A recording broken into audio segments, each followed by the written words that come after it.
Mr. President, I want to quote a little Afghan girl from Herat province, quoting, "It's better to die once than to die 1,000 times. If you, the Taliban, want to put us in cages for 1,000 years, we will resist you for 1,001 years." These are words that no girls in the world should ever have to say. But these are the words of Samia, a young schoolgirl from Herat in western Afghanistan.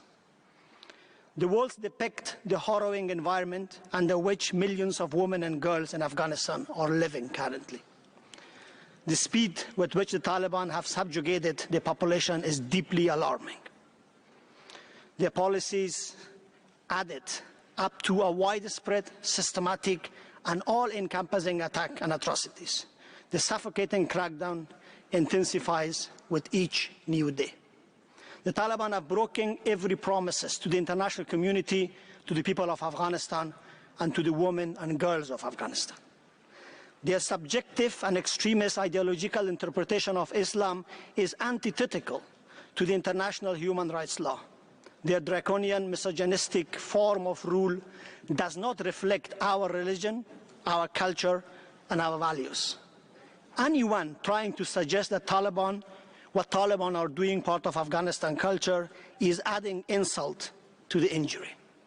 Excellencies, colleagues, ladies and gentlemen, the Taliban are going on the opposite side of modernity and human progress. As a group, they can choose to do so. But as a nation, we are not going to allow them to take our country, 38 million men and women, back with themselves. And we expect the world not to be a mere spectator. We are all human beings, born equal in dignity. And women and girls across the country in Afghanistan are entitled to every right enshrined in the treaties in which Afghanistan is a party. Mr. President, 1 year later, we have not been able to open the doors of schools for girls of all ages to ensure quality of education. Let's make no mistake that opening secondary schools is no panacea. It's just a basic right. Women are penalized for exercising the most basic right, the right of moving freely. Victims and survivors of gender-based violence have nowhere to turn, no courts, no representation, no support, no shelter, no independent human rights commission. Young girls are increasingly forced into marriage. Restrictions on the work have created a desperate situation for those who were the sole and primary wage earner of their family. Women remain unable to serve in the parliament, in judiciary, or civil service. Conflict, poverty, food insecurity, and the negative impact of climate change multiplying the challenges of daily life in Afghanistan. The suicide rate is unspeakable. Women and girls belonging to the Hazara, Shia, Sufi, and Sikh communities are at the grave risk of unmanageable atrocities. As women's rights activists and defenders peacefully protest against the total affront to their right, they continue to face intimidation, harassment, arbitrary arrest, forced confession, and enforced disappearance. In the Taliban's effort to silence them, detention centers remain inaccessible, and the full extent of cruelties are still unknown. The failure to act and complacence in the face of visible gender apartheid. We commend the work of UNAMA, the Special Rapporteur, the NGOs. However, their capacity, staff and resources are not enough to create foundation for accountability and prevention.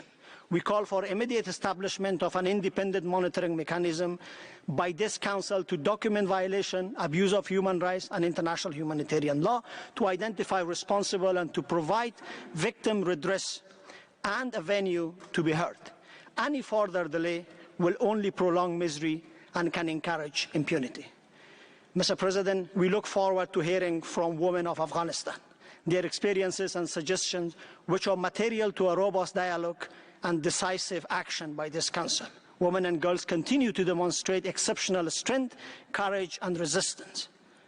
Their dream of a better future is still alive. Their meaningful participation as an essential condition for the protection of human rights, rule of law, and durable peace.